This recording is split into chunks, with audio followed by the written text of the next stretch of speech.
voting column just in case. It's 5:30 and the Cleveland City Schools Board of Education meeting for August 2026 will now come to order.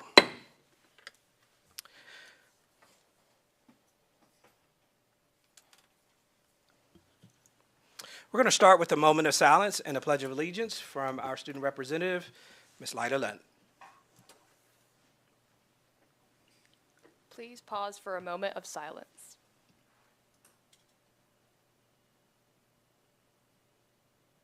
Please stand for the Pledge of Allegiance. I pledge allegiance to the flag of the United States of America and to the republic for which it stands, one nation, under God, indivisible, with liberty and justice for all. You now may be seated.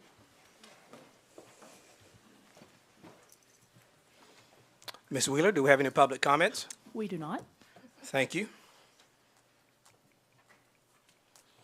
I want to take an opportunity to welcome a couple people. Ms. Lynn Vols, she's Executive Director for BCPEF, and also want to welcome Ms. Holly Dunn and family. She's the mother of our new student representative, Ms. Dunn, which you just heard from, and we'll recognize and learn more about her later on in our agenda. All right, before we get started, I want to mention a couple things. The Cleveland City Schools Board of Education is committed to providing a high-quality education to all students and working collaboratively with the community to achieve this goal. As chairman of the Cleveland City Schools Board of Education, I'm committed to running an orderly and an efficient meeting. Treating everyone with respect is a priority. Board members will be provided equal voice for all matters and should communicate through the Director of Schools for addressing his staff. Here are a few reminders for parents in our general community. Board of Education policies can be found on the clevelandschools.org website. When there, simply click District, Board of Directors, and select Board Policies. Our meetings are not public forum. However, the board has made accommodations for a city resident, a Cleveland City Schools employee, or a parent guardian of a Cleveland City Schools student to address the board via public comments at the beginning of our meetings.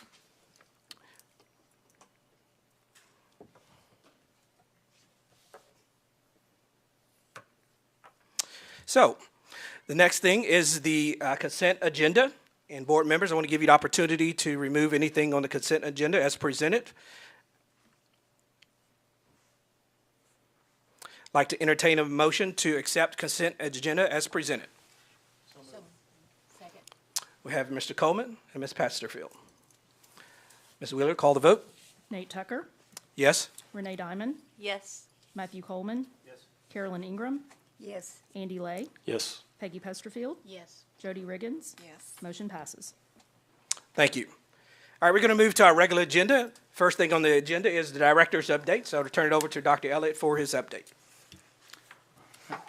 Thank you, Mr. Tucker. As we come back from the summer, we have a lot of updates and information to share, but we'll summarize that as quickly as we can because it was a busy summer, even when our teachers were out. A lot of meetings and work and preparations for a new school year, and we're off to a great start. As always, just like to remind everybody for the core areas that we've really focused on here in Cleveland City Schools. We want to ensure student academic success. So we want to support students and families with their services, create a clear culture of communication, and we also are really always focused on our employees and recruit, develop, and retain those highly effective employees. Just a few highlights through our summer and the progress and the journey we took through the summer.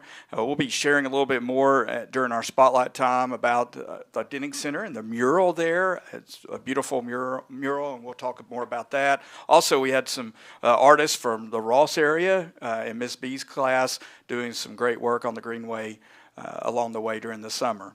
We had a tremendous turnout for our back-to-school bash a couple of weeks ago on Monday evening, and a lot of families came out. It was very hot that evening, and they were lined up even about an hour before we started, and so it was so good to see so many families and our administrative team out there greeting and welcoming our students and families back.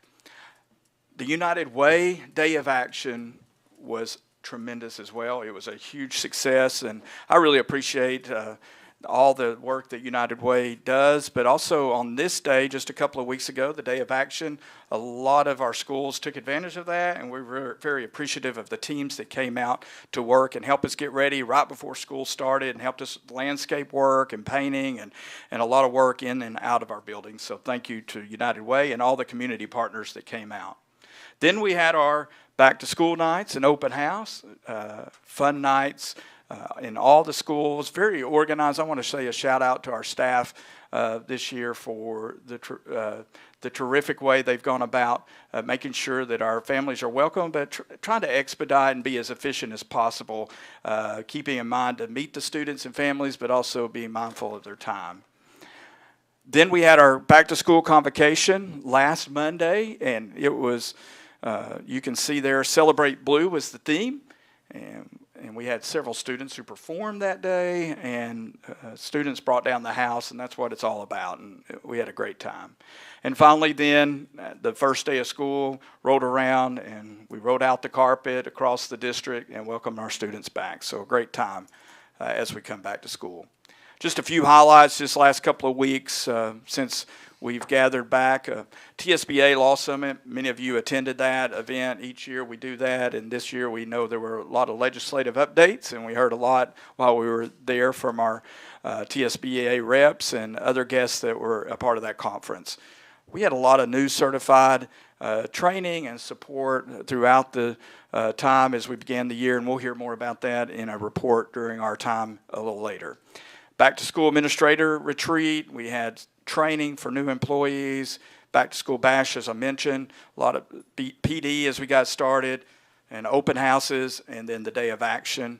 And then just the last week, as I mentioned, our convocation and facilities committee meeting last week. We met with, the board met at the BCPEF for the joint board meeting. A lot of busy time as we brought our students back, and so here we are. And then this coming month, just to look ahead, TSBA will host a school budgeting workshop in Nashville. Ms. Ingram and I will be attending that tomorrow. Breakfast with the board is scheduled for over at Arnold on the 25th of August. That is also a special evening that night for a reception with our new cohort of BCPEF lead fellows for this year. Looking forward to getting to know them as we go about the year. August 28th, also, we will be hosting the Southeast Tennessee Regional Superintendent. They have a monthly meeting, and it's exciting to get to host them right here in August. And then our next monthly school board meeting is scheduled for September the 8th. We have a board retreat on the 10th, and also the fall regional TSBA meeting is scheduled over at Dayton City Schools at 4:30. So those are the quick updates there. A busy summer, exciting time to welcome back our families and our students, and it's been a great start. All right, board members, do you have any comments or questions for Director of Schools? Okay, we'll move on to the next item on our agenda, which it includes spotlights. So the first spotlight is for Cleveland City Schools Family Resource Denning Center update. All right. I'm going to call on Ms. Autumn O'Brien, the director of the Family and Community Resource Center over at the Denning Center. And we have a few spotlights we will want to recognize tonight, and Ms. Autumn O'Brien will be sharing those. Good evening. I'm really excited to come before the board today. It's amazing that 1 year ago, we started on a journey that we honestly weren't really sure about. We didn't know exactly what steps we needed to take, but we were open-minded and had a great staff and incredible support from the board and from the central office. And so really excited to kind of show you that progress tonight and proud of the work that has happened from our schools and that has come through our the Family Resource Center. So I'm not going to read this word for word, but I always put our vision up just so people are reminded, because a lot of people don't know exactly what family services entails. And you know, every student that walks in the door, I remember one of my favorite college professors, Cliff Schimmels, would always say, follow the backpack, because the backpack goes home. And every student that walks through our school doors has a family attached to it. And they are sending the best version of their child every day. They may have struggles. They may be dealing with some things happening at home, but they love that child. And we want to be able to support our families. And as it says up there, a really consistent approach and making it interconnected with our partners in our schools and really focused on the well-being of students and families. One thing that we've seen this year is that it's really easy to get in the weeds, and so we challenge each other regularly to really stay out of the weeds and focus on the work at hand. And so this vision kind of promises us that. There is a clicker. Okay. Awesome. Our staff, I've asked them to come today so that you can put a name with a face, because I'm sure you hear about them sometimes.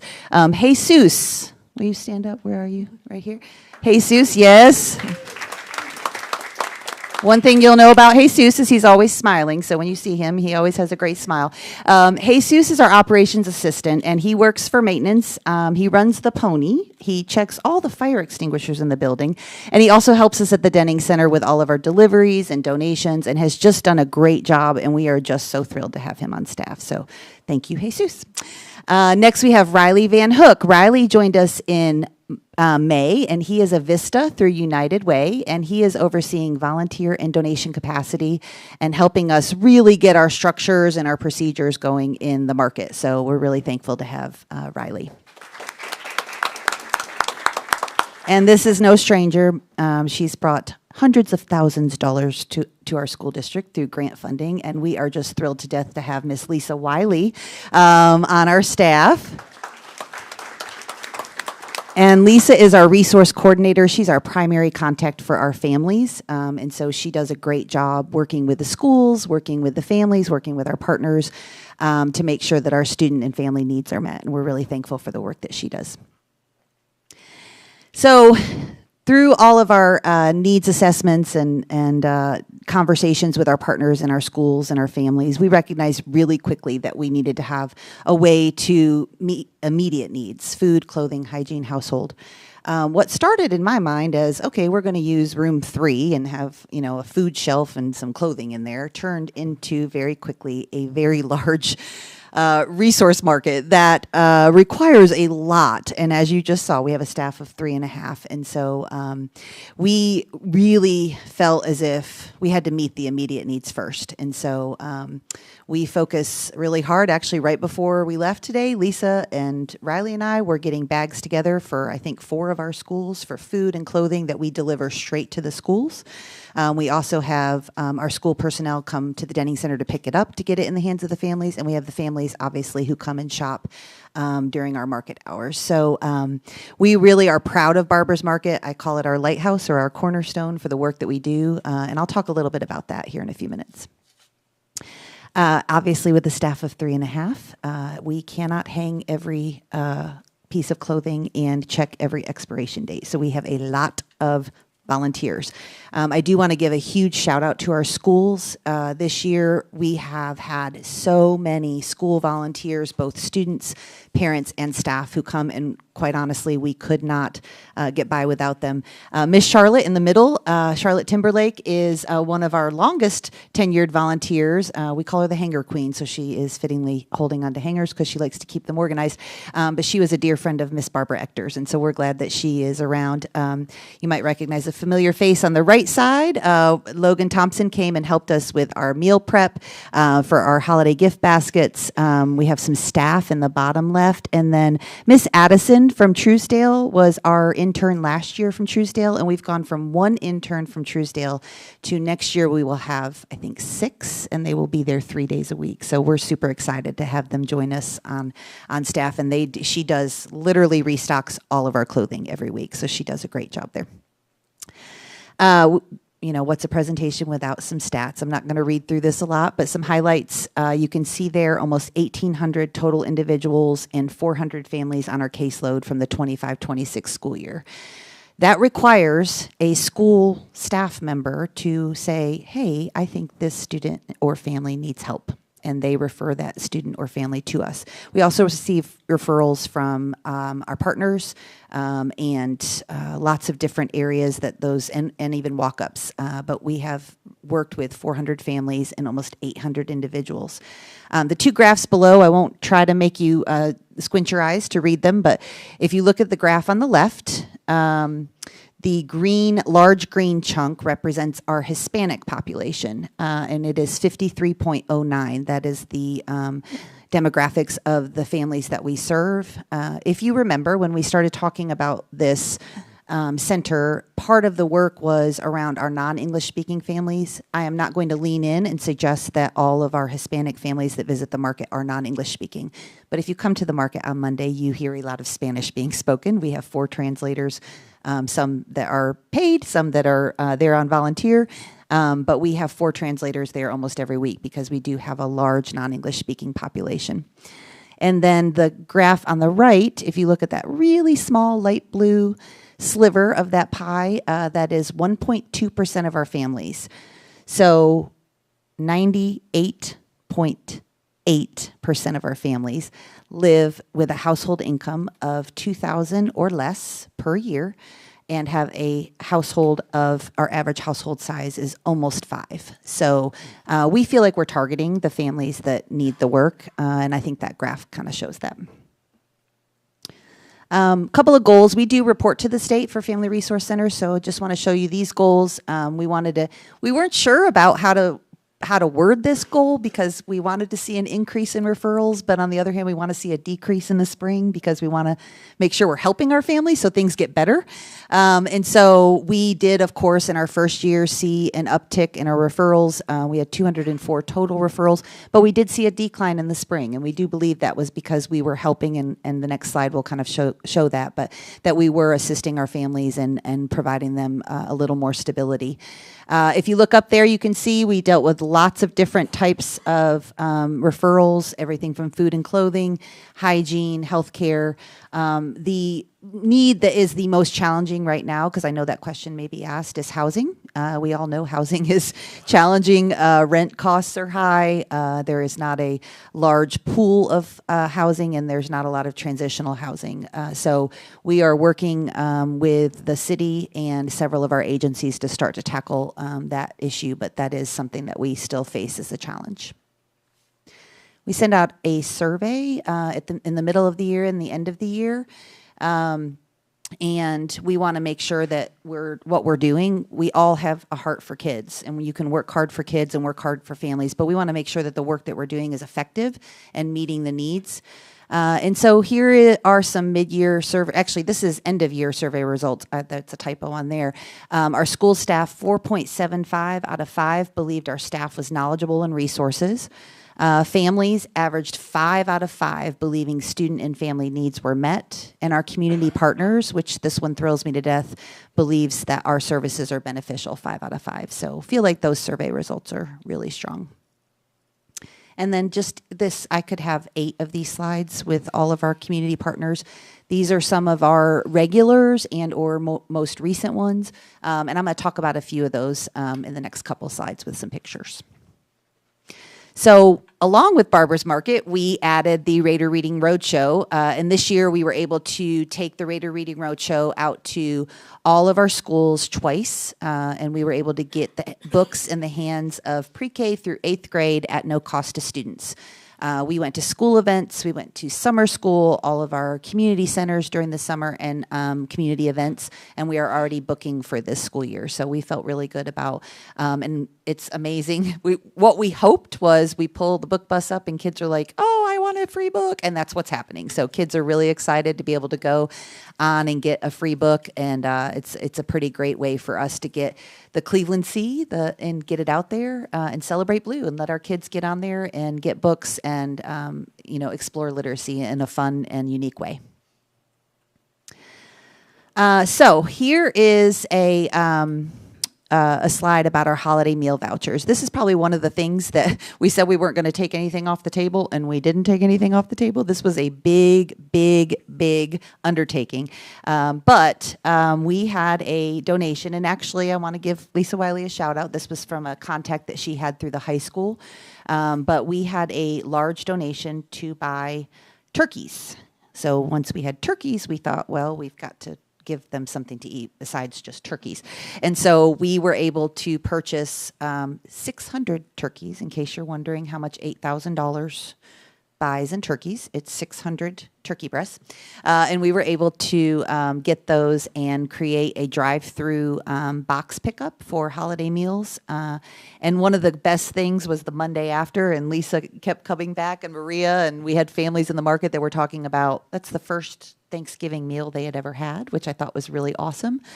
They also talked about being able to sit down at the table, and we all know the power of sitting at the table with a family. And so we were really excited about being able to do that for our families, and we had just so many people. I mentioned Logan Thompson came, but we had school groups, we had different partners, we had just lots of different people, and you can see that list on the slide deck of those who contributed either through food drives, monetary donations, or actually coming and assembling and putting the food boxes together. So we were really excited to be able to do that for our families.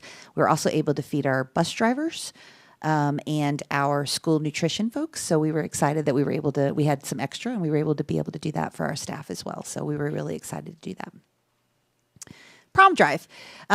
This is a great example of the power of social media, because we had some prom dresses, and we decided, well, let's just do a prom drive. We had a space up above the market, had some racks, and so we put a social media post out and just said, drop off your used prom attire, whether that be dresses, shoes, suits, whatever that was. We had over 200 dresses and 100 suits donated in 6 weeks. It was crazy. So I went to Hal Taylor and said, Hal, I think I was going to just do a pop-up shop, but now we have kind of a shop, and it's up there. We've had our families come through and shop for weddings. We have homecoming coming up, so we're going to have a special shop day for our high school students, and I'm sure there's a middle school dance at some point, so that they can shop for dresses for those events. It looks great, and the thing I love about it the most is our Truesdale and our leadership students from Cleveland High School set the entire thing up. They did a great job with it, and we had our students from Cleveland High School come over, and they would have a private shop, and we had members from the community. I think Miss Ingram actually was one of them that came, because we all know she loves her style. So she came and helped the young ladies pick out prom dresses and jewelry and purses and all of those things. So it was really a special event, and it literally started with a social media post and turned into something that was pretty easy and but really fulfilling for our students. And then Dr. Elliott mentioned our back to school bash. So we had 13 agencies there, and if you weren't able to walk around, one of the things that I think was really great about the school supplies, it was very hot. We are moving it indoors next year. But we wanted to kind of launch our walking path, and one of the things I think was really special is, as the students got their backpacks from their principals, they were super excited to see their principals and see their school staff. Then they went to all of these agencies and picked up a different school supply. And that was powerful, because they were able to get information about the YMCA or the Boys and Girls Club. We had several vendors say that was the most they had sign up at one single event at one time. So we felt like our agencies were really pleased. We sent out a survey for them. Obviously, the heat was the one, like, please, let's move it inside or have water stations, and we agree. But we do feel like our families had access to resources that they would not have normally had, and so we were excited about that. We had 5 vendors and gave away 700 backpacks in that day. So we felt like it was a really great success, and are looking forward to this becoming an annual thing to be able to get our students set up for success before school starts. And then this is our coming soon. So things don't ever stop. One thing our staff talks about, we kind of brag about it, is we're really hardworking. And so we're going to keep going and keep working in the trenches. And so we've got some really exciting things. In a few minutes, I'm going to talk about that in a minute. So we recently received a grant that I think you guys will be talking about in a little bit for the painting and all of that from Mars Wrigley, $75,000 to redo the space in the gym. It includes floors, walls, ceilings, furniture, a nice cute sign. If you look up there, you'll see the cute little blue and red M&M characters with a shield. So we're hoping to get that put in there somewhere, but this will be a great multi-purpose space for us to have large meetings. We currently have one monthly meeting that is busting out of the PD room that we use right now that we'll meet in there monthly, but we've already had some agencies talk to us about different events or ways that we can use that facility, so we're really excited to have that. And then these are some other grants. Lisa Wiley's been working real hard over the summer, and she wrote several grants this spring and summer. You saw our storybook trail. That was the Governor's Early Literacy Foundation, and we got the storybook trail, and that was part of our book bash, or our back-to-school bash, that we launched that night.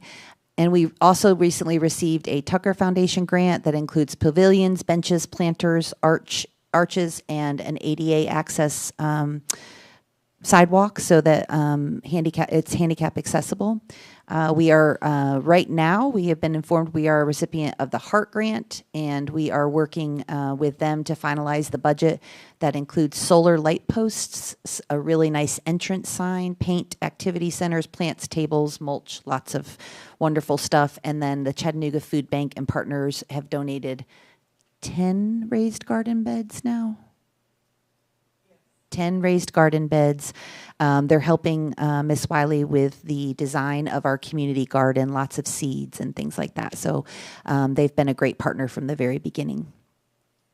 And then hopefully you've seen Gary. Gary is our caterpillar, and we have a caterpillar rock, and it is growing every day.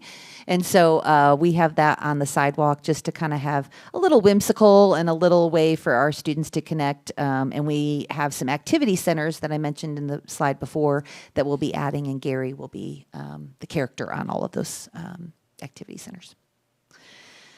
So at the admin retreat this year, we wanted to, now that we've kind of figured out kind of how things work and what things look like, we wanted our principals to know that the center is for our students and our families. We had some great events in the spring. Arnold has a great benefit in that they're walking distance, but they did a first grade fun day in that backfield. We did a water safety day with the YMCA. And so we put this slide out there just to kind of brainstorm some possibilities of ways for community engagement. And part of that was class and grade activities. We have a lot of great space for a walking park, a pool, the pool, garden, and gym. The Raider Reading Roadshow, obviously we come and visit the schools twice a semester. We are actively pursuing some art installations for the back park. We've talked to a couple of different art programs, and we're looking at some things that we can get installed back there, and we're going to highlight one that we've already done here in a few minutes. And then obviously we love our students to come and volunteer and help with inventory. I'll tell you what, elementary students are the best can counters you can find. They do a great job checking expiration dates and counting how many beans we have. And Riley appreciates that because he doesn't have to do it. So we encourage our schools with their different clubs and organizations to be able to do that. And then we would not have been able to do our holiday boxes last year without the food drives at our schools, and that we also have several who've reached out about hygiene or cleaning supplies. And so we just thought, as they're meeting with their family engagement folks, that those might be some ideas and ways that we can engage with our schools. And then people ask all the time how they can help. So the first one is identify referring families for resource linkage. If you come across a family who needs assistance, typically through the schools, it goes through the administrator and or counselor, and then they refer to us. But if you have a family in your church, or we've had the health department call us before, lots of different people. And so identifying those families helps us connect them to the resources that we have, helping us promote volunteer and donation opportunities, coordinating food supply and seasonal drives, and then obviously communicating how we can do our job better. Dr. Elliott was real clear when we got started, let's not take anything off the table. Now, he said no a few times, and that's okay. But we want to be open to whatever needs the community has, and so if there are some things that we can think about differently or think about adding, we certainly want to be able to do that, to be a resource for our community. And then the last slide is just our information. We have a great website with a lot of great resources, both how to volunteer. It also has a place for families to go that have community resources and community dates. We have a really active Facebook account, and the slide before when I mentioned like sharing things, that's a great way. If you share, every time someone shares one of our posts on social media, we gain followers, and then they get the information about our priority needs or things that we're looking for, and that's always really helpful. And then we have an email account that all of our staff have access to, and so that's an easy one to give to people if they need assistance, barbersmarket@clevelandschools.org. And I think that's it. Thank you, Ms. O'Brien. Each month we highlight a different school, and as we got started for this school year, I wanted us to have the opportunity to recognize the things going on at our resource centers. So I appreciate that and sharing the highlights of that. But we also have a few other spotlights during this that we wanted to take advantage of. So Ms. O'Brien, we'll do that. But does anybody have any comments or questions before we move to the next spotlight?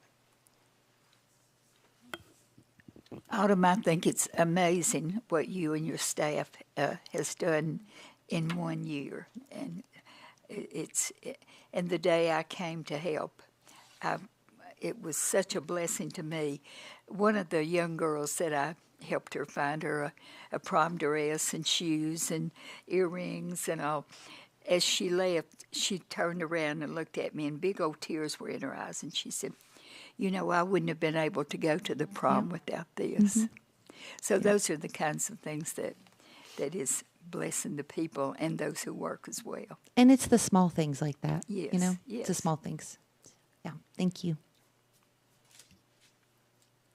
I just want to say it's a wonderful program, and you are doing a fantastic job Thank with you. it, and we appreciate it so much. Thank you. I just wanted to say the back to school bash I thought was remarkable. It was really good. We were Thank you. thrilled. I said we may have 20 people, we may have 2,000. We had somewhere in between there, but we were thrilled. Turned out to be a great event. All right, then let's move to the next one, which we wanted to feature our mural. Yes. So I mentioned earlier, Lisa Wiley writes grants feverishly, and she wrote an arts and education grant. So first, before I talk about the artists, we want to recognize Miss Nancy Kaysen. She does a ton of work with Cherry's Jubilee, which raises money for our classroom grants. We applied for a grant this year, and we were thrilled to receive it. So I just wanted to mention Nancy because she is here and show that this money actually does go back to the schools and or to our family center. So I wanted to mention that. Ms. Casey. Yeah, let me chime in there. Ms. Kaysen's been a great friend of our schools and our students for several years now, and she's always been giving and going the extra mile, and Cherry's Jubilee always gives back in a special way, and I appreciate our staff and our principals and our art teachers helping out and participate in that. But thank you, Ms. Kaysen, for the opportunity and the privilege of being able to work with you and helping our students out each and every year. I appreciate it. So much for applying for these grants to do these wonderful things. Yeah. Thank you. Well, and she also just sold her business and gave a ton of shelving and different things to Barbara's Market, so helped us make it look more official. So we're certainly thankful for that as well. Yes. All right, so I'd like to ask Tim, Colin, and Hattie to come up if you can.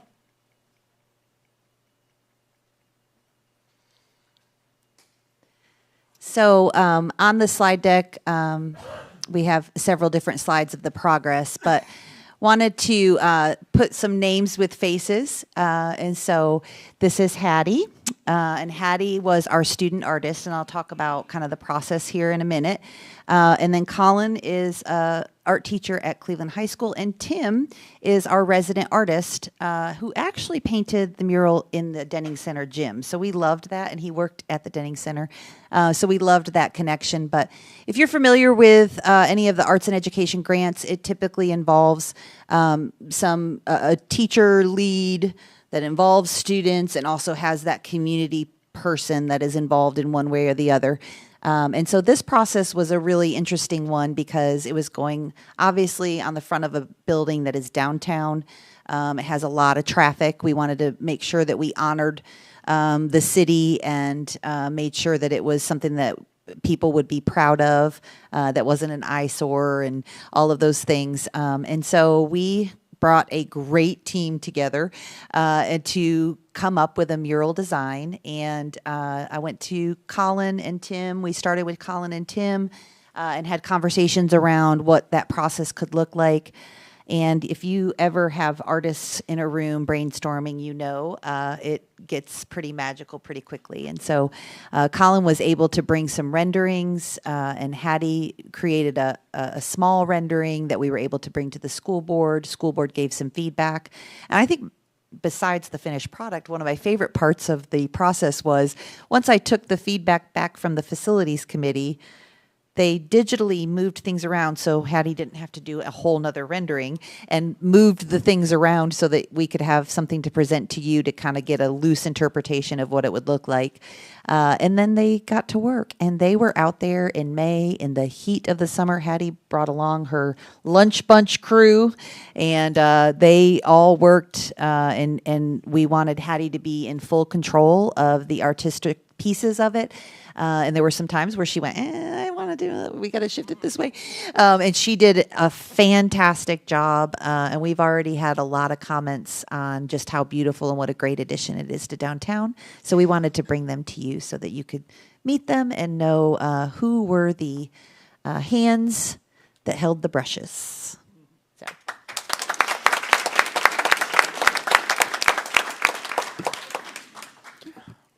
Yeah, we'd love to get a picture of you guys up here in the front with us. And then after that, we'd love the staff at the Denning Center that was recognized to come up and get a picture. So Ms. Brandy will help us get a picture of this crew, and then we'll get the staff right up here.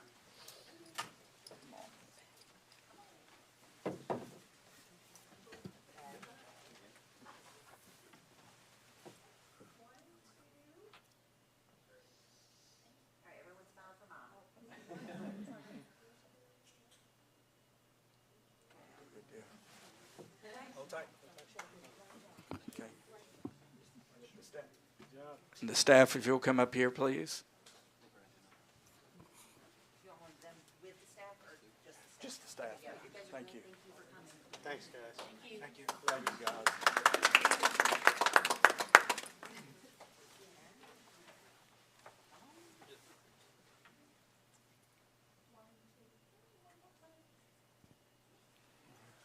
Thank you, guys.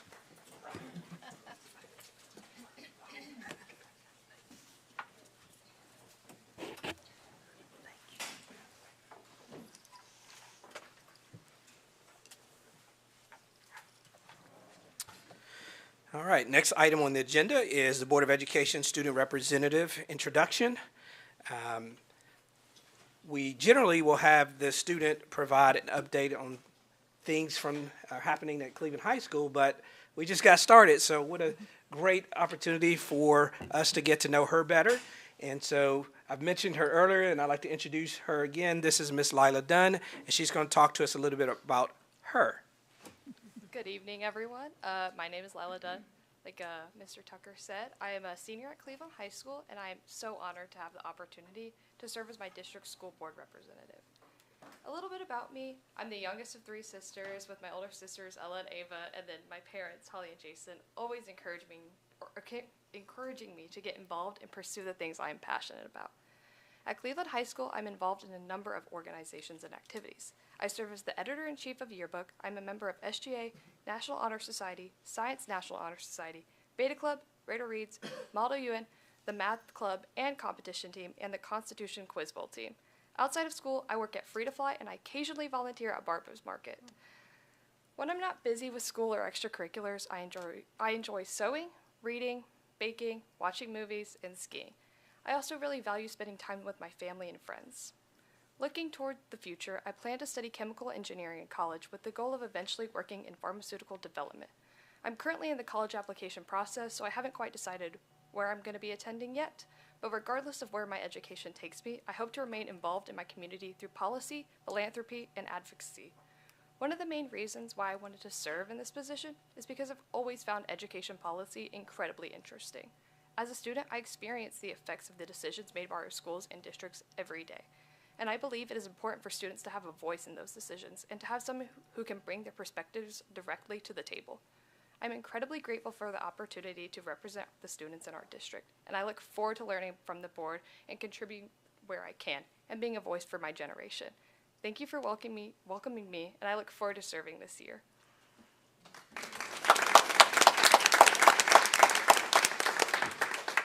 Thank you, Ms. Dunn. We look forward to hearing the great things happen at Cleveland High School. Mr. Tucker, Any comments? yes. I think she forgot to say that she got her start at Yates Primary. I did. Of course.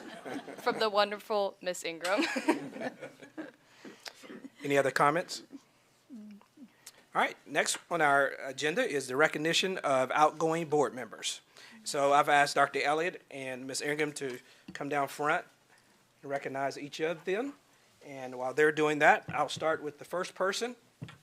And we have a nice little trophy that says thank you. So first, we have Jody Riggins, and it says, in recognition of Jody Riggins for your outstanding leadership and dedication, board member from 2022 to 2026, Cleveland City Schools Board of Education.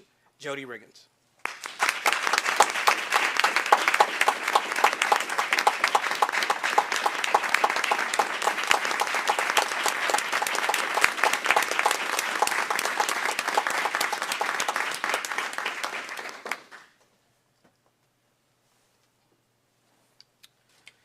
Next board member, Matthew Coleman, 2022-2026.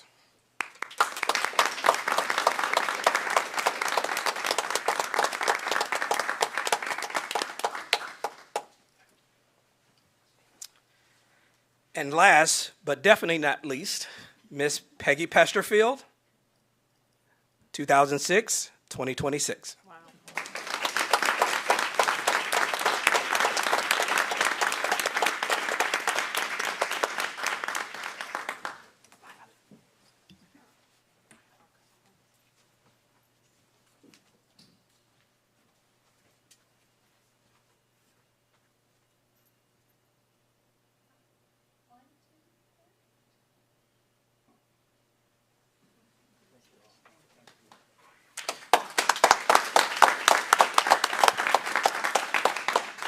Thank you, board members, for your service to Cleveland City Schools.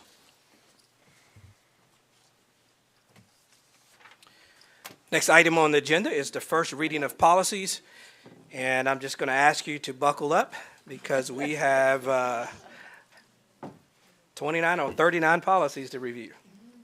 And so I'm going to turn to Ms. Riggins and Ms. Diamond to go over those policies.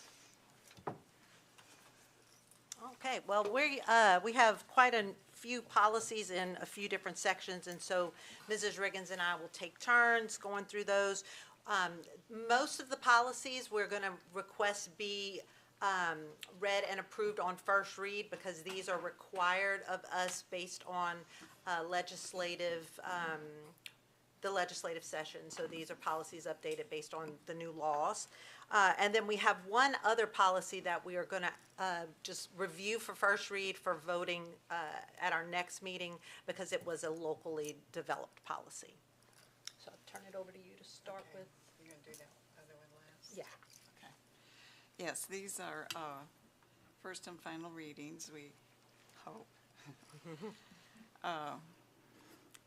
The wording has been looked at by TSBA, so we have their approval. We'll start with 1.400. This policy has some changes that pertain to the emergency use, as in terrible weather and natural disasters, of electronic meetings requiring only a quorum exception to no more than 3 times a year. All members participating electronically must be visible during the meeting, and charter schools may have out-of-state board members participate in board meetings electronically and must keep information about public meetings on their websites. Those are the basic changes. Any questions or comments? Okay. 1.403. This is about agenda for the board meetings. A draft agenda will be distributed 4 days prior to board meeting to board members and the public, and the final agenda with supporting documents will be available 48 hours prior to the regular board meeting. And then there's some details in there on the annual agenda. Any questions on that? Any comments? All right, we'll move on then to 1.404. All right, when people are appearing before the board, each person has to state their name and the subject being addressed. If there are delegations of persons with the same concern, they must choose one person to speak on their behalf at the board meeting. Any questions? Concerns? Okay. And the final one in this section has to do with charter school changes. The director of schools has to notify the charter school annually if they are on track or if they're not on track for renewal. The status of each charter school shall be published in an annual report. And the other change is high-performing schools shall be automatically approved for renewal. And then it gives the criteria for high performance.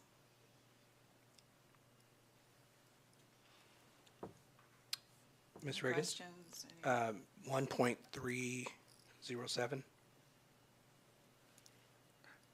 going to come back.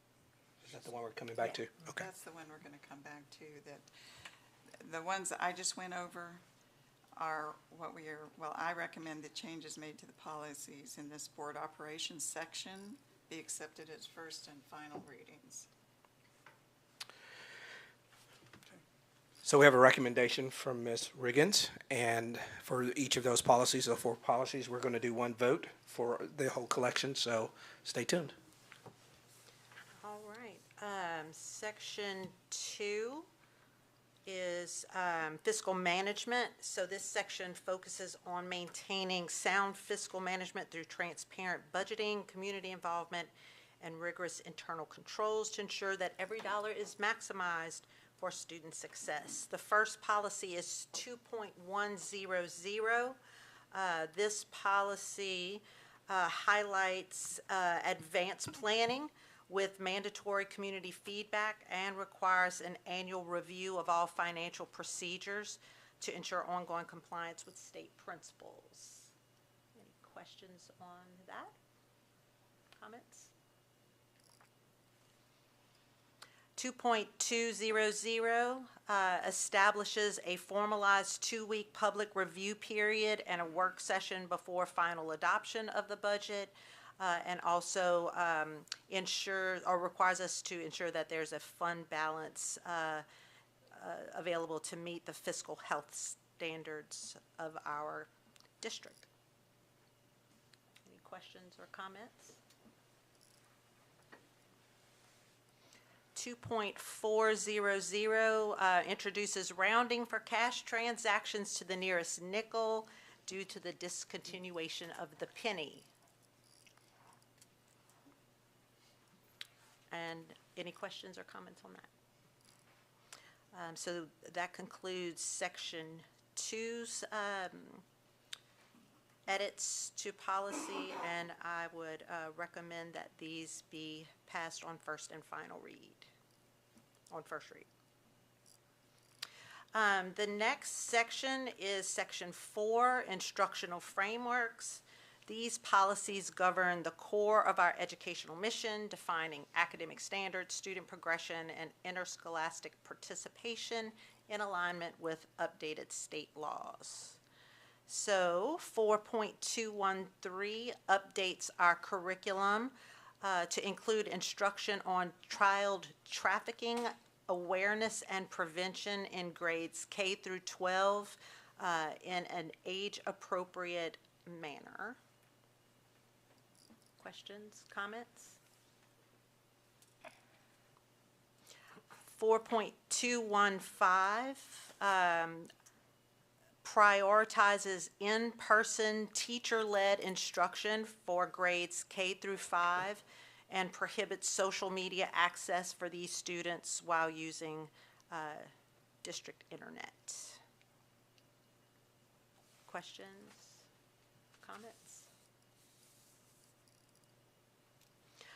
4.301 defines participation eligibility based on biological sex at birth, based on the birth certificate, and also allows for private school students to participate in sports with the district in accordance with TSSAA guidelines.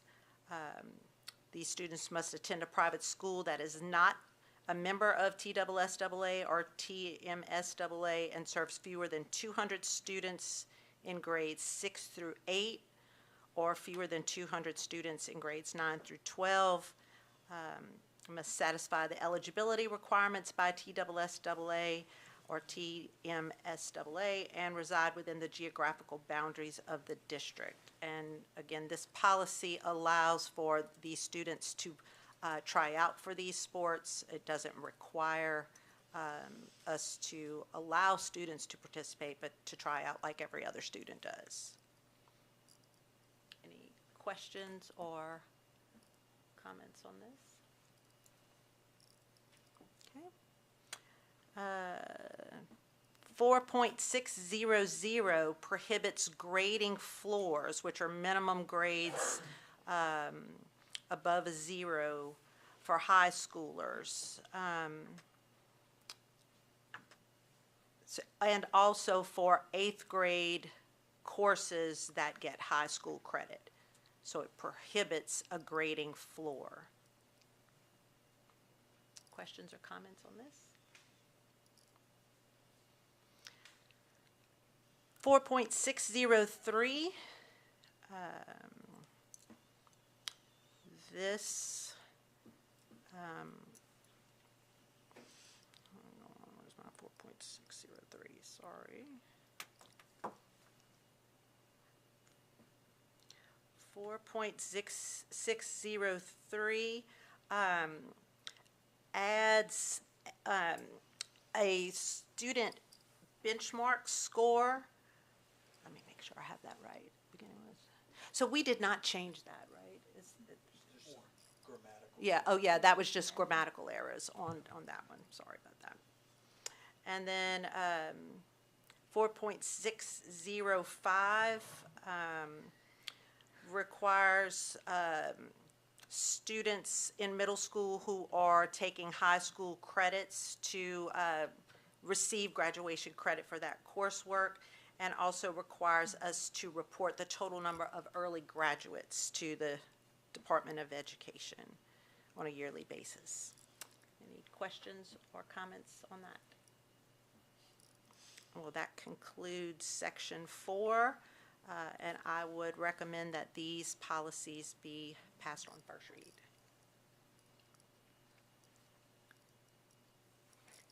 Okay. All right, these are changes made to satisfy some of the legislative decisions and laws made by the Tennessee legislature this year in section 5, which has to do with personnel. 5.104 is equal opportunity employment. Most of this is changes in wording, and particularly they're using the word sex rather than gender, and then they give a definition of sex as being basically what's on your birth certificate. That is just some wording changes. Any questions, comments on that? Okay. 5.106. This one, basically the change is that all persons applying with the district for employment must have their information verified by a federal program called E-Verify to check their work authorization status. That's the only thing that was changed. It was added. Any questions, comments on that? 5.110. This broadens personnel benefits to include classified and support staff and gives equitable application of unused leave time.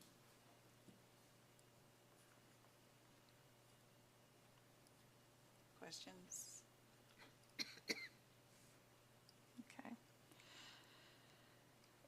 We can look at 5.200 and then really 5.200, 201, and 202, they all say the same thing. They just apply to different persons.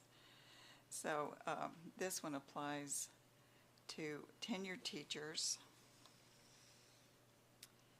And it says that if they're being investigated because of some accusation, that they can be temporarily moved from their place of employment, given some other things to do, until the investigation is completed. So it's not a disciplinary action, it's just precautionary to remove them from the situation where the accusation was made.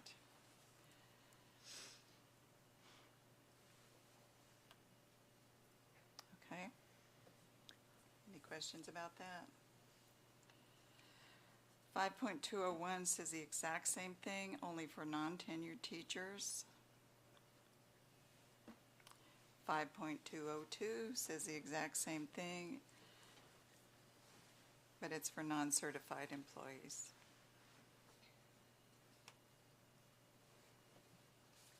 Okay. Any questions? 5.302, this is about sick leave.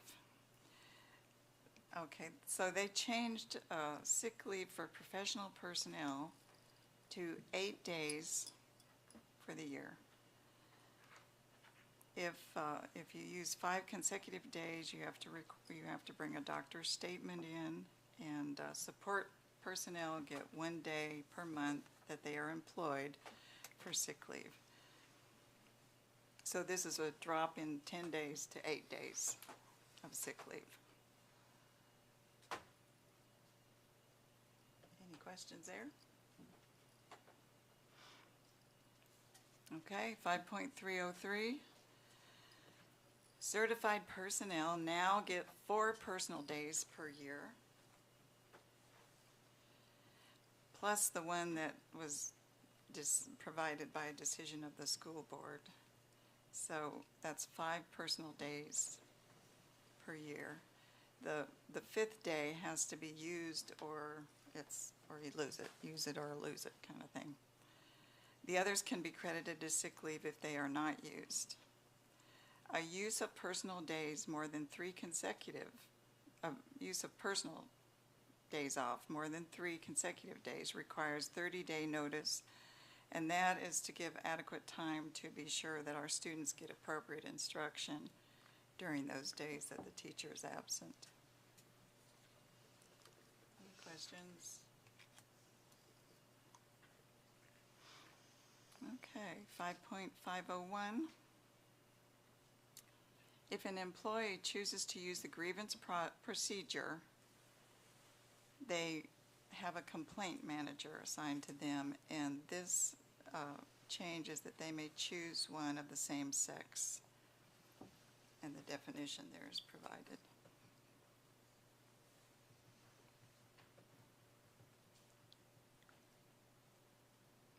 Any questions? Good on that? Okay, 5.600. This is a new ruling. This is not really a new ruling. It's an addition or a change. Staff members must refrain from sexually related behavior with students, which is not new, but this says it includes those who have graduated or withdrawn from the school in the last 12 months.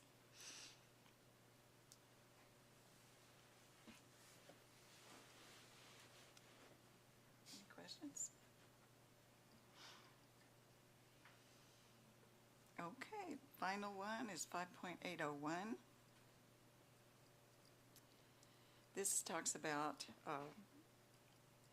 when a school board is choosing a director of schools, the board may conduct interviews during private executive sessions.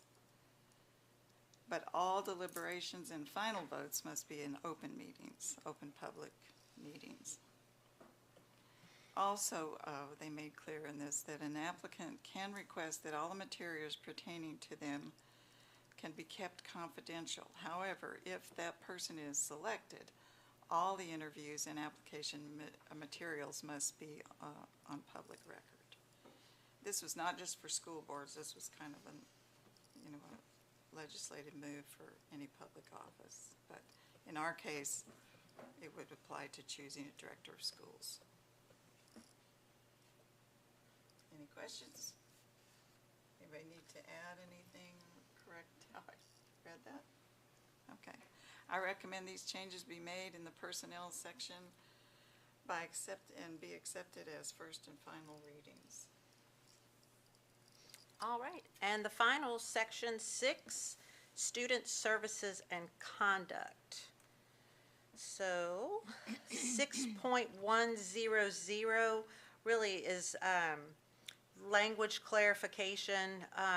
The only thing that I really could see is that it called out some language like making sure that we're educating students with respect and encouragement, and creating an environment where students can learn personal and civic responsibility. So I think it just made student goals a little bit more specific in its language, which is important. Any questions or comments on this policy? 6.200 is the attendance policy.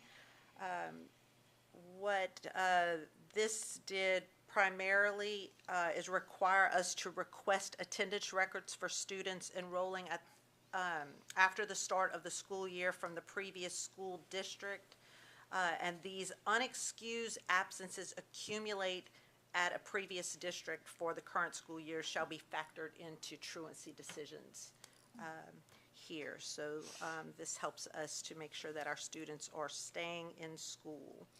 Any questions or comments on that policy?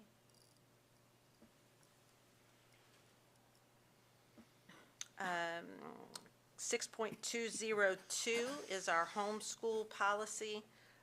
The edit here is that administration of appropriate tests to homeschool students, these tests should be approved by the State Board of Education or be a standardized test that is nationally normed in ELA or math. So adding a little bit of quality to the tests. Questions or comments on this? 6.205, student assignments. The primary change in this is to outline that if an order of protection is issued to protect a student from another student enrolled in the same school, that the principal shall have a safety plan in place and implemented for the student within 5 days, no later than 5 days. Questions or comments on this policy? 6.301 is rights and responsibilities of students. Really, this is just a language change and ensuring that sex is defined as Mrs. Riggins described earlier. Questions or comments on this? 6.303, questioning students and searches. This was one that we discussed quite a bit at our fall meeting last year. The law that had gone into place required a principal or a school security officer only allowed those to conduct student searches. This policy change also allows a school employee designated by the director of schools with the caveat that this person has completed orientation and training for that. Questions or comments?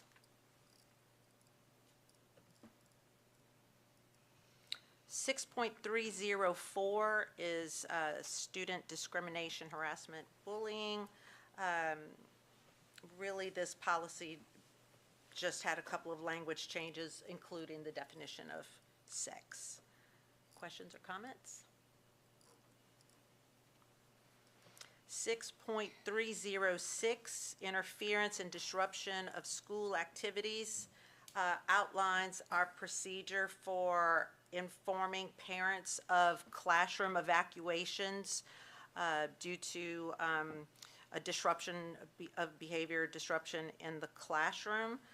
This requires us to notify parents by the end of the day at which the classroom evacuation took place, unless there's an ongoing emergency, and the details that we should share with parents during that. Questions or comments? 6.318, this is admission of suspended or expelled students, that for student readmission to the district may continue a disciplinary investigation of a student who withdraws from the district during the investigation, and if the student later re-enrolls in the district, that this disciplinary investigation shall resume. Questions or comments? 6.412, is an emergency allergy response plan policy, and this outlines that the school shall maintain epinephrine either as an auto-injector or nasal spray or other forms in the schools in secure locations. Questions or comments? 6.506, students from military families. This allows a student enrolled in grades 11 or 12 who is a dependent of a service member who relocates to stay a district student, even though there's been that relocation, to ensure their continued services, academic services. Questions or comments? 6.3041 updates again the definition for sex, and updates the email to Mr. Chai, who will be the Director of Student Services. And that is the primary edit to that. Questions or comments?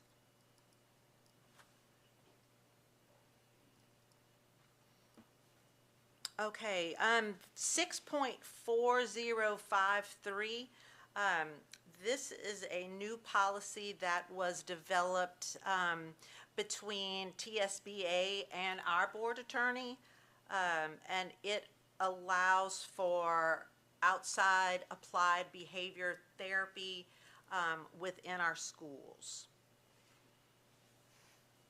Questions or comments on this? And that is it for Section 6, and so I recommend that these policies be approved on first read. Thank you, Ms. Diamond and Ms. Riggins. I know it was a heavy lift to do all 39 policies, and I realize we got one more. But I also want to say thanks for putting all of those into one document, because it made it much easier for us to read those. So thank you. Board members, we have a recommendation on the floor. I'd like to entertain a motion to accept the 38 policies as presented. So moved. Ms. Pesterfield? Do we have a second? Second. Ms. Ingram? Ms. Wheeler, call the vote, please. Jody Riggins, Yes. Nate Tucker, Yes. Renee Diamond, Yes. Matt Coleman, Yes. Carolyn Ingram, Yes. Andy Lay, Yes. Peggy Pesterfield. Yes. Motion passes. Thank you, Ms. Wheeler.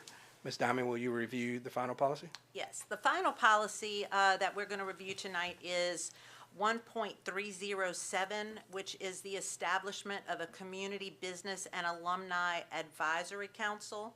I know you've had a chance to review this policy as it was being developed.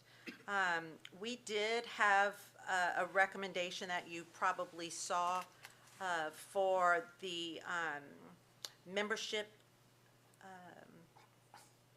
the number of members for this particular policy. We would like to specify the number of members of the board. We thought with a 3-year rotation that we might have three members who roll off every year. So if we had 9, that would be just an even number that would roll on and off. Any thoughts about that?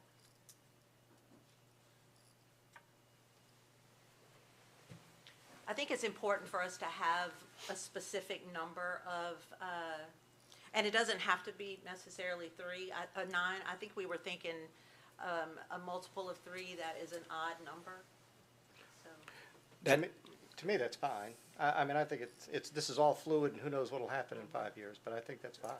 So the 9 does not include a Cleveland City Schools board member, though? Right. Okay.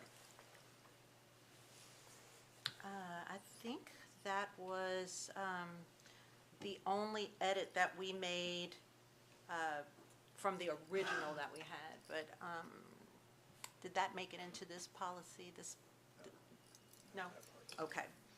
Yeah, so what we wanted to add is the number for that rotation. We also, and maybe just to get some feedback on this as we start with a 3-year rotation, like, do we want, like, how do we want to, determine, like, which 3 are going to be on 1 year, which 3 are going to be on 2 years, and which 3 will be on 3 years? I mean, we could do, like, a lottery, or we could, appoint those originally, just like this is going to be a 1-year commitment, or a 2-year commitment, or a 3-year commitment. Mr. Coleman, you have any suggestions?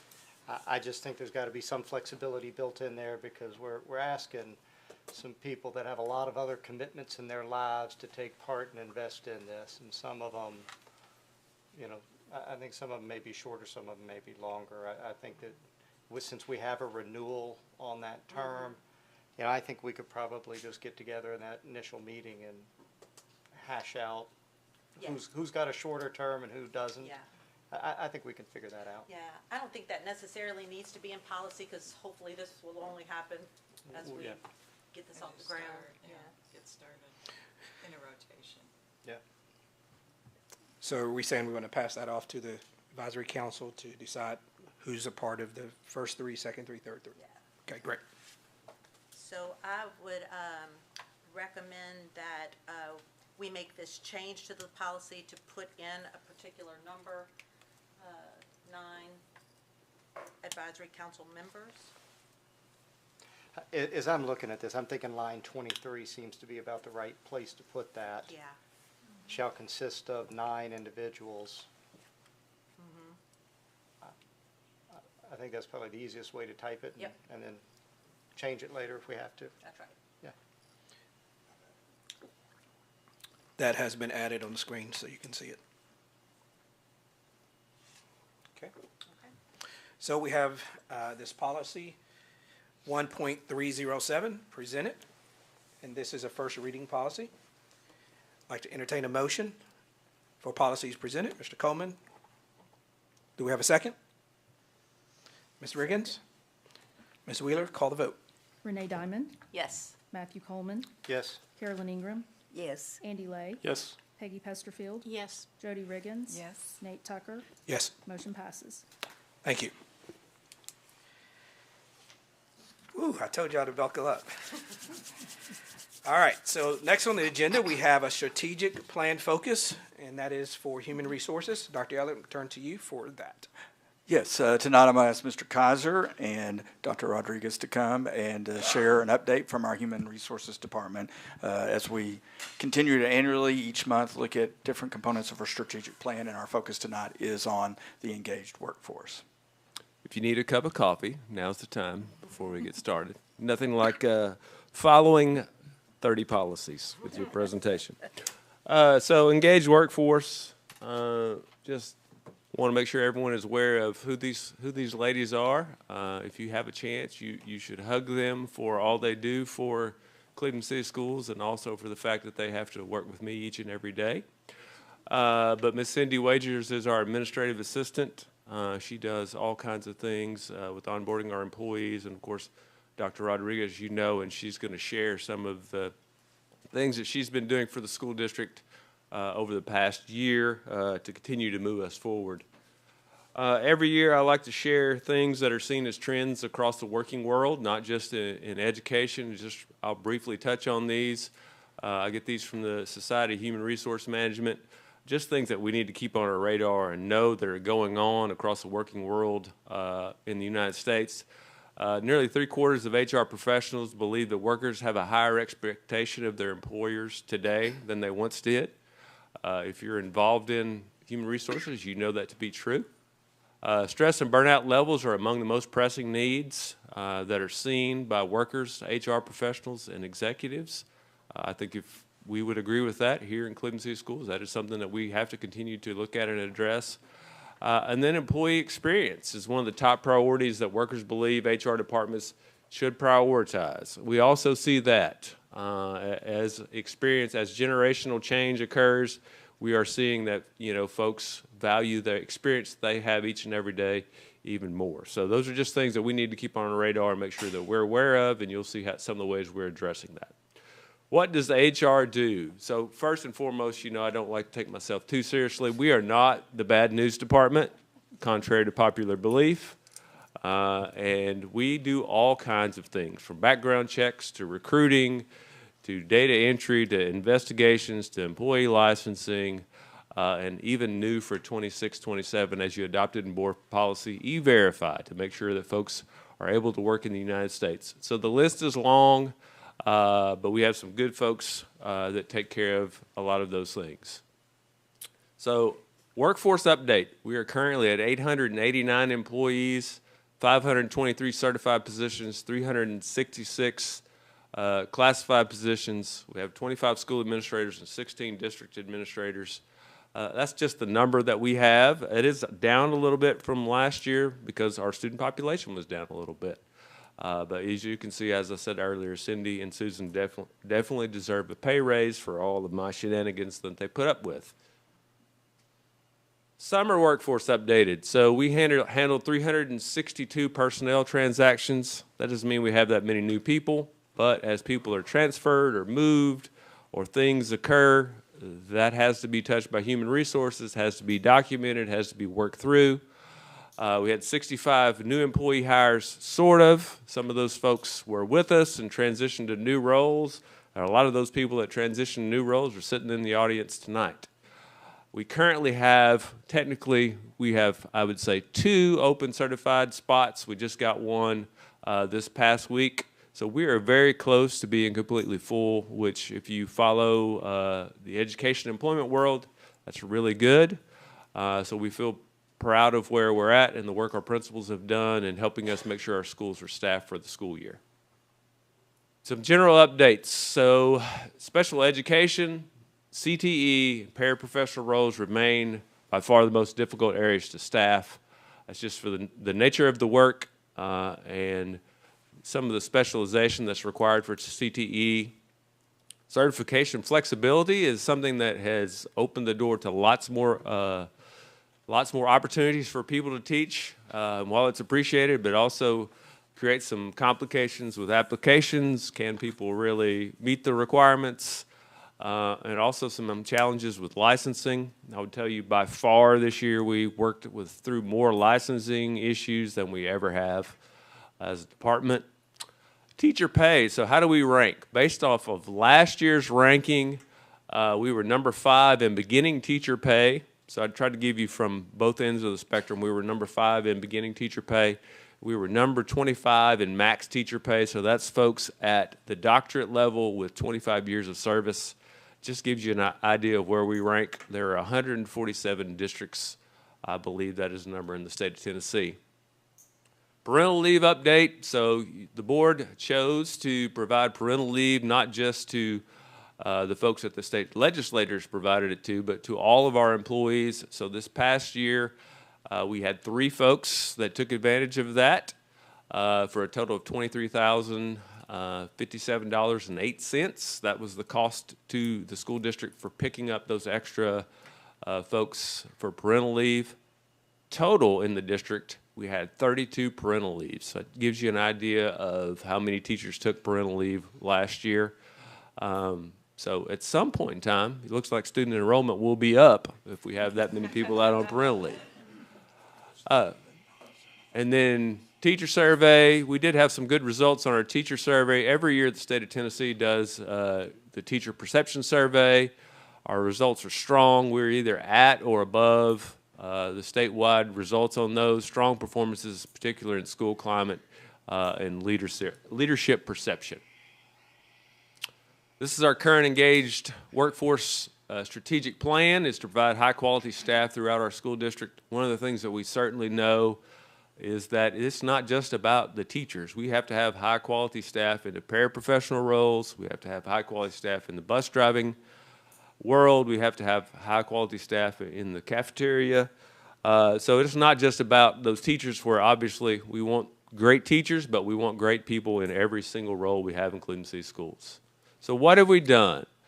Just 4 things that we've really worked on this year. First, we've developed, communicated new staff expectations for the district. We created new expectations for our certified staff, for administrative staff, and for our athletic coaches, and we rolled those out at the beginning of the school year. Much more detailed than anything we'd ever rolled out before, just to try to get to the heart of being as specific as we can about what we expect of our employees. Second, we've revived the internal educator pipelines, and Dr. Rodriguez will talk about that a little more, and continue to build on our Grow Your Own programming. In particular, the area we're trying to focus on right now is special education, because that is one of our high-need areas for the school district. Continue to improve new staff support and development. I won't steal Dr. Rodriguez's thunder. She'll talk about that a little bit. And then we've worked on streamlining our district processes in the HR world. Where are we headed? We're looking to continue to bring clarity. I told them this is my word for the year. It's clarity, to try to clarify and make sure everybody knows what is expected of them, because we want to continue to improve employee retention. You will see that it has improved a great deal over the last couple of years, really post-COVID. Maintaining our pipelines where they are and keep them going. Continue to improve our staff support and the things we're providing for our staff, and the building the relationships within the district, and then continuing to create a focus on the positives of working in Cleveland City Schools. There's just a lot of things that are positive about working for Cleveland City Schools. Great calendar. If you're about having some breaks, it's a great calendar for that, but there's just a lot of positives for working for Cleveland City Schools. So we want to continue to highlight those. I'm going to turn it over to Dr. Rodriguez, and she can share some of the specifics that she's worked on with new teacher induction and some other things.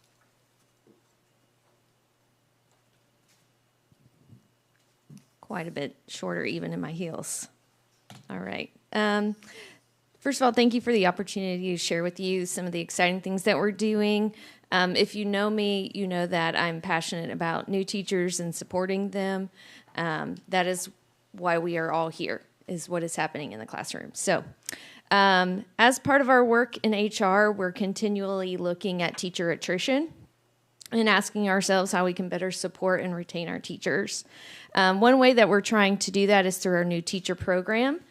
We began this work at Cleveland High School in the 24-25 school year with some work at the middle school, and we have now expanded this to K-12 district-wide. Our support begins in the summer. This year, we were able to conduct a 2-day induction for our new certified employees. They also spent 2 days with Capturing Kids' Hearts training, and we provided training for our mentors this year. Each new teacher is assigned a mentor, someone who is located geographically near them, because we want them to have immediate support for those questions that come up in the middle of the day. We provide mentors monthly guidance on how to support their new teachers and timely information, and not overwhelming them with all the things in August. Additionally, we are bringing new teachers together throughout the year for grade band meetings that will include both district and school level topics. We will continue to evaluate the program as we have in the past with new teacher surveys, mentor reflection meetings, and then using that feedback to make improvements for the next year. While we're on the topic of teacher attrition, this is a 5-year trend for Cleveland City Schools. You can see in 22-23 and 23-24, that was pretty high. The average for those 2 years was 89 new teachers. That pretty much is consistent with national averages post-COVID, so we are on trend. But you'll notice that that number dropped to 74 in 2024-25 school year, and last year to 42. So those are significant drops.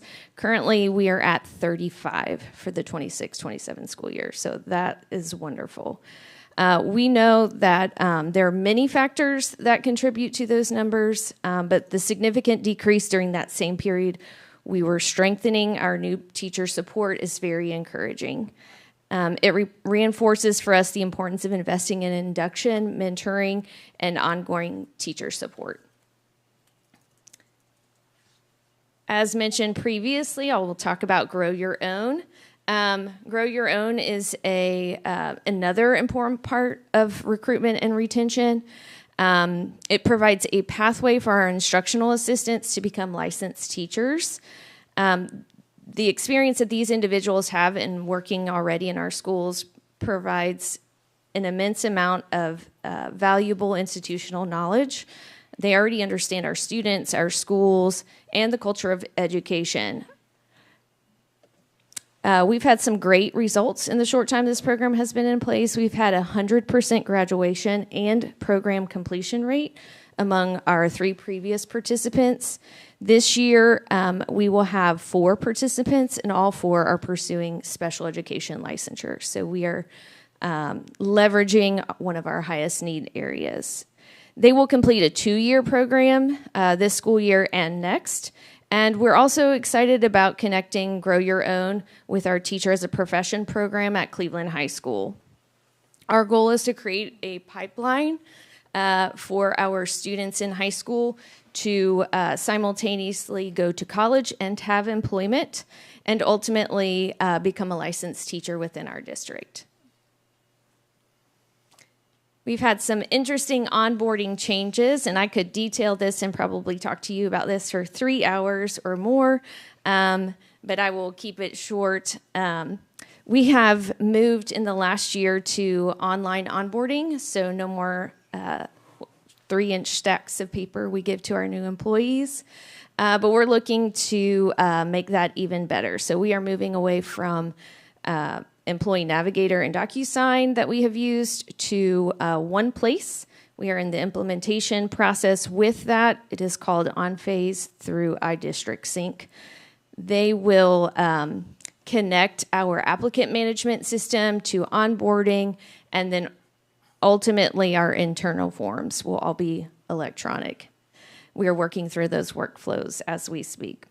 With the help of Dr. Raper and the IT department, we have also moved to a centralized technology distribution process, including device distribution to our teachers, setting up 2-step verification and password setup, which previously caused headaches and lots of stress for new teachers when it didn't work.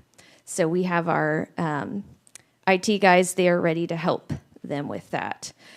We've also created a new employee onboarding checklist. So we literally give them a paper checklist to take with them and tell them, please complete all of these steps before school starts. And we have, believe it or not, provided new teacher binders to all of our new teachers. They want something tangible in their hands that they can use to reference when they have questions. So we have created that as well. I'm going to speak a little bit more about our implementation for our creating digital processes. We are currently in phase 1. We are looking at, we are implementing the new clocking in and clocking out system out of necessity. And we are creating what we call a single sign-on our website so that our employees can log in from the website and have access to all these different links, documents, forms that they have that they have themselves completed. And in phase 2, which will be coming later this month and early next month, will include electronically generated employee contracts rather than making several copies, taking the time to put those in envelopes with all the necessary documentation. We will be moving all of our system forms, that would be leave requests, fundraiser requests, mileage reimbursements, all of those things as well. And then onboarding will also take place during that phase. In phase 3, we're looking to move to electronic purchase orders, which has become a great need, and I think will expedite our efficiency. And in the final phase, we will work on generating leave letters automatically. Believe it or not, that's a pretty time-consuming task. And some of our complex leave processes. Currently, if someone goes on a maternity leave, they may have to fill out 4 and 5 different forms, and therefore their supervisor as well. So we want to expedite that process as much as possible. Ultimately, all of these initiatives connect our one goal: recruiting and supporting and retaining great employees by making the experience for the employee better. So thank you for your time.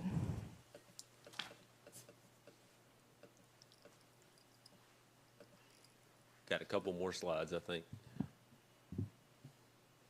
How can the school board help? You know, that's one of the questions we always get. So I always say, number one, staff compensation. I will say that from now on, because that's the one thing I can guarantee you that all the staff agree they would like to have more of, is more money. So that's something that we need to continue to think about and look through. I realize that sometimes that's not always possible, but that is the thing that we want to continue to do, obviously, and make a priority. Continue to support our folks in investing in their professional development. I think that's a big key as well. People want to be in a place where they feel like they're continuing to grow. And then also continue to invest in student impact. One of the things that does stress out our teachers is their students not having what they need to be successful. And as you saw connecting earlier to the earlier presentation, we're doing a good job of that with the things that are going on in the Denning Center, but we want to continue to prioritize those. Our staff goal, our HR staff goal, is to contribute to an environment where our employees are energized, they're engaged, and they're enabled. We want our people to be successful. We don't want them to believe that they're a part of an organization that's on a mission together. And then, you know, the last thing I would say is a great school system starts with amazing employees. We have to remember that. Let us never forget that they are the strength of our school system, and we need to make sure that they know how much we appreciate them. So thank you for your time. Are there any questions? I don't have a question, but I do have a comment. Well, I actually do have a question, but I'm going to start with a comment. I remember 4 years ago we were talking about digitizing things. And so with the organization the size that we are now, almost 900 employees, I think that's going to be a game changer for us because it will definitely minimize some of the manual labor that happens with paper. So thanks for making that a priority. And then the other thing was, as for the comment, was we started talking about giving the non-certified leave, and to have 32 people take advantage of that, and it only cost us about $721 average per person. That's amazing. That's well worth every penny spent. That's a fraction of a percent of our entire budget. So I appreciate the work that you guys have done in this area. Yeah. So let me make sure. Yeah, I want to make sure I clarify that. So 32 is our total. So that's the whole district, and then we had 3 folks that took advantage of that, which is great. Yeah, I think the big key there is it shows them that we value their role. It's an opportunity for us to show them that we value their role. So I certainly appreciate the board being willing to do that. And then the question I had was, for your staff, what are you guys doing to stay up to date with the changes in the HR world? We have to, we're members of TASPA, so we go out into that meeting twice a year. We have that in the fall and in the spring. And then we do updates that are provided by TSBA. And then we have to be part of organizations like you saw the Society of Human Resource Management and find those kind of things and stay up to date with those, which, can be challenging because you got lots of moving parts in the school world. But we try to do what we can to stay up to date on that and make sure we're in the know of those trends, I guess I would say. Well, thank you. I have a question. Thank, Yeah. What is what's the process for them signing in electronically? Staff, teachers, what's that process? Are you talking about for When they sign in the and out time? for the day? Yeah. Yeah, we're working on that right now. We actually have an iPad that's been installed in the back for this building, and they will go on there. I think they click their name, right, Susan? Find their name, click at their start that they're here, and then they do that on their way out. Of course, that's a requirement for our classified staff members because they're subject to labor laws and time and attendance, and we would have to pay them overtime. Not a requirement for our certified staff, but that's how we have to have a new program because our old one, as Susan likes to tell me, looked like Atari. Isn't it Atari that you said? It had some age on it. Gotcha. Let's just say that. So it's the same, it's just a new system to do it. That part is, yeah, and hopefully we'll be able to sort of bring it into one package. There's just a lot of little pieces that I'm really thankful Dr. Rodriguez has the patience to work through, getting all those little pieces put together so they work out for us. all right, thank you guys. Really appreciate that. All right, next on the agenda, we have a facilities update. I'm going to turn to Mr. Lay for this part of the agenda. Okay, the Facilities Committee is bringing 2 recommendations to the full board for approval. The first recommendation deals with softball field repairs at the high school. The Facilities Committee recommends that the Cleveland City Schools Board of Education approve an allocation of up to $13,400 to complete necessary field repairs to the softball field at Cleveland High School with a project funded through sales tax funds.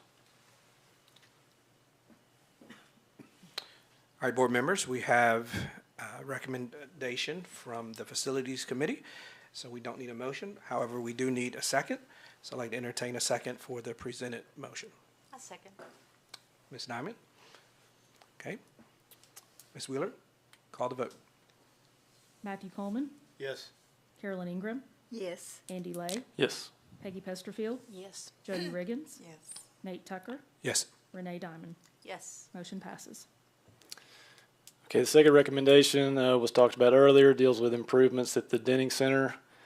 The Facilities Committee recommends that the Cleveland City Schools Board of Education approve proceeding with the planned painting and ceiling updates to the Denning Center gym with a project funded through the Mars Foundation grant.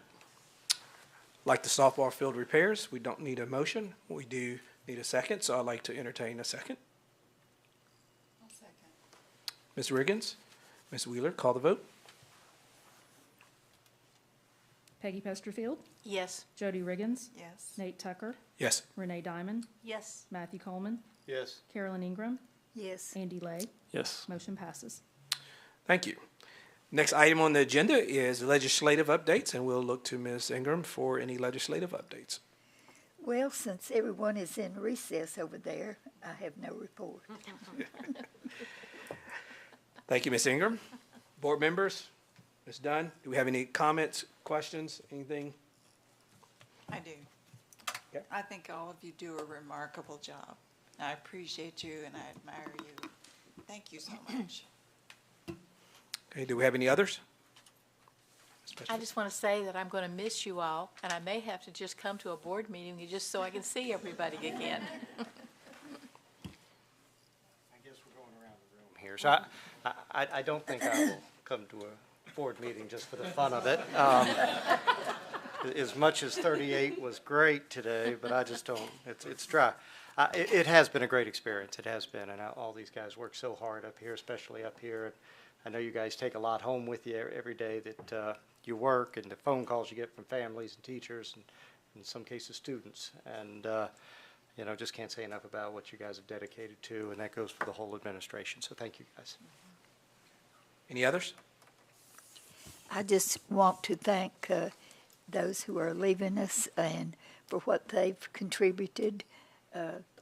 Even Peggy from 18 years, is that right? 20. 20, I'm sorry, down to a couple of them who are 3, and we'll miss them and thank them for what they've done. I'll say a quick word. I really appreciate working with you, all of you, and the 3 who are leaving. The insight and the guidance and the support along the way has been a growing experience for me the last couple of years, and you guys have really added a good perspective to that. And I appreciate your support and leadership of not only with me, but the team that we have before us tonight. We have a great team, and thank you for all you've done to help us out with that. Any others? All right, I'll do a final comment. Appreciate the working with you guys. Luckily, this won't be the last time I see you because our lives interact many times outside of this. And so thank you for investing in Cleveland City Schools, whether it's 4 years all the way to 20. Your work is appreciated, and have a great next step, whatever that is for each of you. This board is different as of this meeting, and so I don't know what that looks like, but we have been unique, and when people change, the board changes. And so thank you for being here with us. It is 7:09. This meeting is now adjourned.